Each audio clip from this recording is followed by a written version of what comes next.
Assalamualaikum warahmatullahi wabarakatuh. Perkenalkan, nama saya Variansyah Gunawan dari kelas 10 BDP 1. Kelompok 2, pelajaran komunikasi bisnis dengan materi menerapkan komunikasi bisnis. Di sini saya akan menjelaskan tentang pengertian komunikasi bisnis, unsur-unsur, fungsi, teknik, dan jenis-jenis. Pengertian komunikasi bisnis merupakan salah satu hal yang penting dalam menjalankan suatu bisnis atau perusahaan. Komunikasi ini bisa diartikan sebagai suatu komunikasi yang dilakukan secara verbal maupun non-verbal, di mana dalam komunikasi ini berisi pendapat, ide, gagasan, maupun informasi. Komunikasi ini dapat dilakukan secara personal maupun impersonal. Unsur-unsur komunikasi bisnis. 1.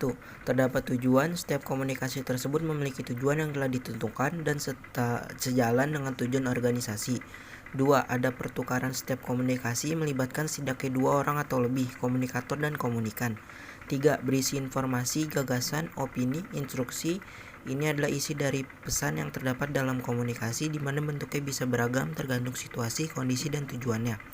4. Memanfaatkan saluran personal atau impersonal. Setiap komunikasi dapat dilakukan dengan bertahap muka. Memanfaatkan media khusus atau media massa jika ingin menjangkau banyak orang. 5. Memakai simbol atau sinyal. Maksudnya adalah metode atau alat yang digunakan untuk berkomunikasi sehingga dapat dimengerti oleh penerima pesan. 6. Penyampaian target atau tujuan organisasi, di mana tujuan tersebut telah ditetapkan sebelumnya oleh manajemen.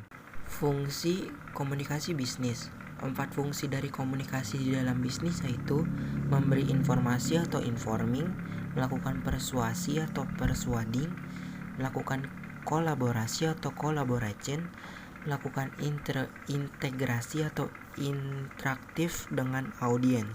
Teknik komunikasi bisnis. 1. Teknik komunikasi verbal. Teknik ini digunakan untuk mendiskusikan sebuah gagasan atau ide, mengekspresikan opini, menjawab perasaan dan dari pendengar yang baik. Berikut ini beberapa kegiatan yang membutuhkan komunikasi secara verbal. 1. Rapat. 2. Telepon resmi. 3. Meeting proyek. 4. Presentasi. 2. Teknik komunikasi nonverbal. Menurut data laporan psikologi komunikasi bahwa lebih dari 90% pesan disampaikan melalui komunikasi nonverbal, yaitu 55% bahasa tubuh, 38% nada bicara, dan 7% adalah kata yang disampaikan. Data ini menunjukkan bahwa bahasa tubuh adalah hal penting ketika berinteraksi dengan rekan bisnis. 3. Komunikasi tertulis. Email adalah salah satu contoh komunikasi tertulis paling mudah ditemui. Kebanyakan perusahaan menggunakan email atau media pesan elektronik untuk berkomunikasi dengan timnya. Hal-hal yang harus dipertimbangkan ketika berkomunikasi secara tertulis. 1. Audiens. Pikirkan tentang target audiens yang akan membaca emailmu sebelum kamu kirim. 2. Formalitas. Tingkat formalitas harus mengikuti sesuai dengan tingkat audiens kamu. Misalnya surat bisnis, maka harus tertulis secara formal daripada email dengan teman atau keluarga. 3. Gaya. Jenis gaya yang kamu gunakan dalam komunikasi tertulis tergantung keinginan yang kamu gunakan. Misalnya email harus sesingkat mungkin. Jenis-jenis komunikasi bisnis. 1. Komunikasi internal. Komunikasi internal merupakan salah satu komunikasi bisnis yang bersifat internal.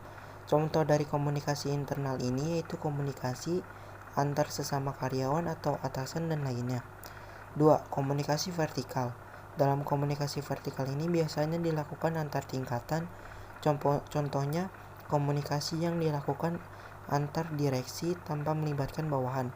Seperti yang telah dibahas sebelumnya, bahwa dalam komunikasi ini harus terdapat timbal balik atau komunikasi dua arah. 3. Komunikasi dari atasan pada bawahan. Komunikasi ini merupakan salah satu jenis komunikasi bisnis yang sangat penting, di mana komunikasi dilakukan oleh seorang pemimpin kepada karyawan. Bentuk komunikasi ini biasanya dilakukan secara umum. 4. Komunikasi dari bawahan ke atasan. Jenis komunikasi bisnis ini bisa dianggap tidak sepenting komunikasi atasan pada bawahan. Komunikasi horizontal. Komunikasi horizontal ini dilakukan pada tingkatan atau jabatan yang sama. Komunikasi ini biasanya bersifat lebih santai atau non-formal. Contohnya itu komunikasi yang dilakukan oleh sesama karyawan. Bentuk komunikasi ini biasanya tidak begitu serius. Sekian dari saya. Mohon maaf bila ada kata-kata yang kurang berkenan dalam hati ibu bapak guru. Mohon dimaafkan. Terima kasih. Wassalamualaikum warahmatullahi wabarakatuh.